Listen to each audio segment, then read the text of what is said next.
¿Qué tal, prestosos? ¿Cómo estáis? Pues nosotros hoy en Secretos de Asturias nos hemos vuelto de nuevo a Los Oscos, en concreto a San Martín de Oscos, donde hemos estado ya en alguna ocasión. Vamos a hablaros de este núcleo rural, de este núcleo hotelero que es Cabeza da Vila y que fue en su momento un palacio perteneciente a uno de los señores de Mon. Vamos a conocer más detalles en este Secretos de Asturias de hoy.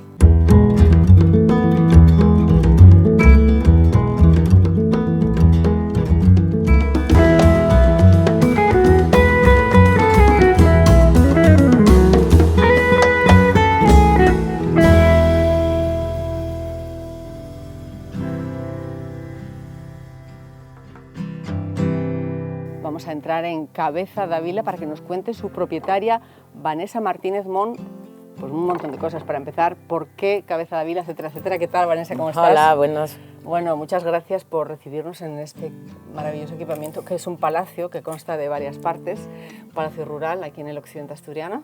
¿Me vas a contar muchos secretos? Sí. Vamos allá.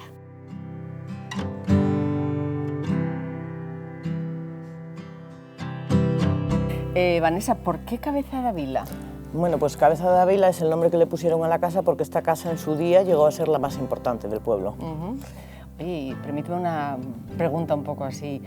Tu apellido es Mon también. Bueno, pues los Mon es un apellido muy de aquí, ¿no? De la zona. Sí, lo que pasa que, bueno, yo creo que fue una casualidad. Yo no tengo nada que ver con los Mon de esta zona. Eso es, porque el propietario de aquí parece ser que era un señor sí, descendiente, de Mon, sí.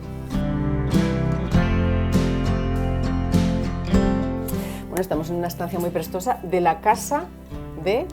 la casa del forno. Eso, que es la casa del forno. Del forno, sí. Forno, que es una estancia de las que tenéis aquí, ¿no? Sí, es una casa donde hay una capacidad de 5 personas. Y bueno, lo que más le gusta a la gente es el horno, porque aquí está el horno del pan, por eso el nombre de Casa del Forno. Qué prestoso y qué profundo, con esa pala. Y además hace ahí como una especie, pues eso, de bóveda, ¿no? Al fondo, como, sí, como corresponde.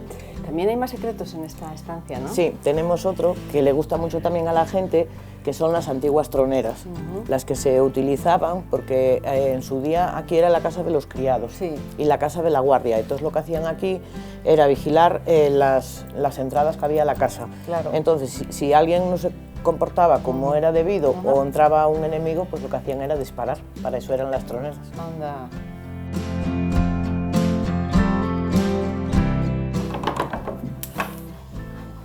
Ay, qué sitio más prestoso me has traído, Vanessa. Prestosísimo, me encanta.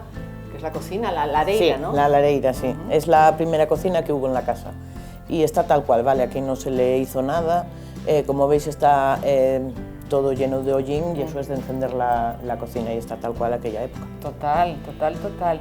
Y me presta mucho el detalle prestoso de los muros de cebatu, ¿no? Que es como esa mezcla de... Sí, eso era pues con varas de avellano y por dentro se metía paja prensada y barro y era como antiguamente se separaban las estancias.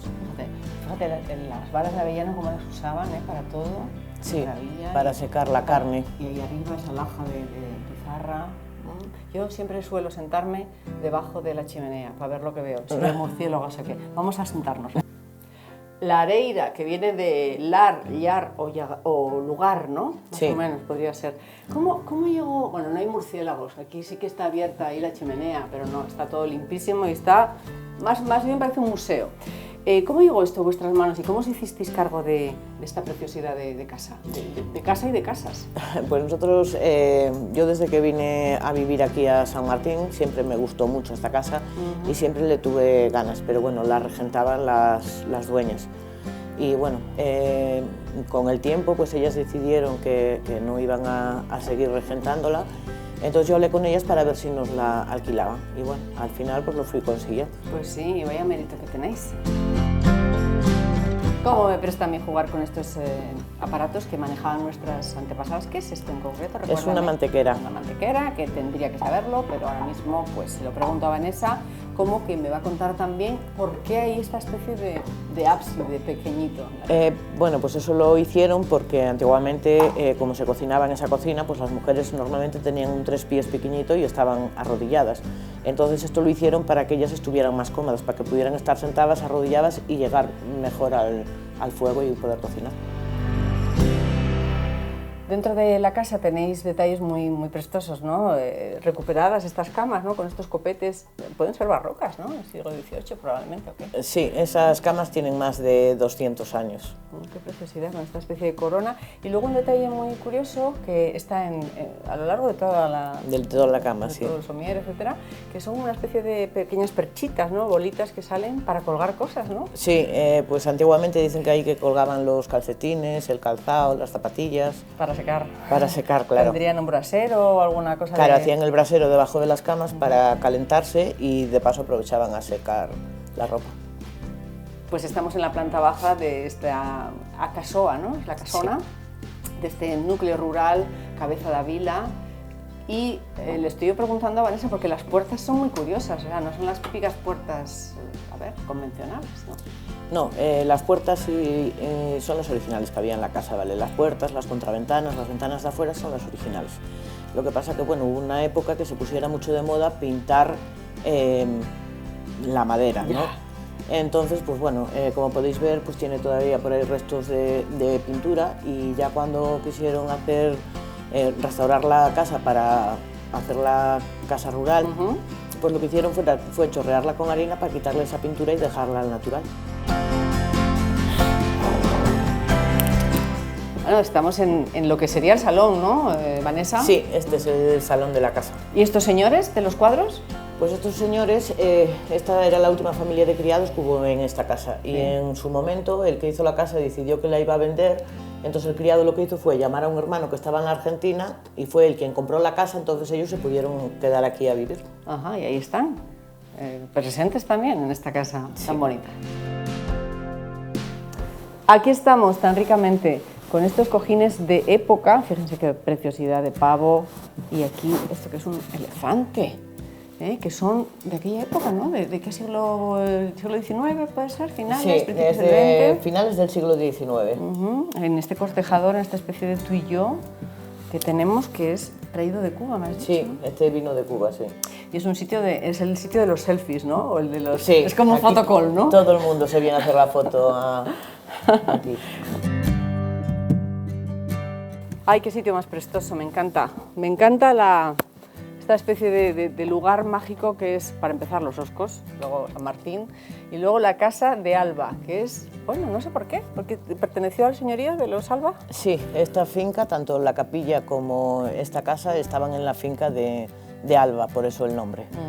Que es un pequeño apartamento, ¿no? Sí, es un pequeño apartamento para una pareja o una pareja con dos críos, sería ideal. ¿Tenéis mucha gente? Sí, sobre todo en temporadas, puentes, veranos, sí, siempre tenemos mucha gente.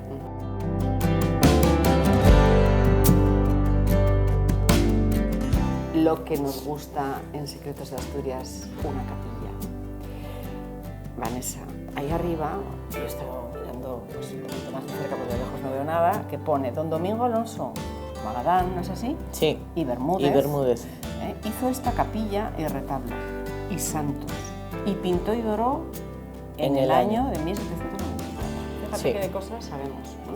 O sea, que este señor, que fue Don Domingo, que era, pues sería un poco el propietario en aquella época, ¿no? Porque sí. los Guzmanes también pudieron haber sido propietarios de este lugar, este palacio. Sí, dicen que los Guzmanes que también en su día pues, se hicieron dueños de esta casa. El retablo no está policromado, no está dorado, está tal cual. Es muy curioso ver un retablo barroco con sus estípites, sus columnas, sin dorar. Parece nogal aparentemente, no estoy yo muy puesta en esto de la madera. Y luego los santos que tiene, que los vamos ahora a explicar así como buenamente Dios nos da a entender.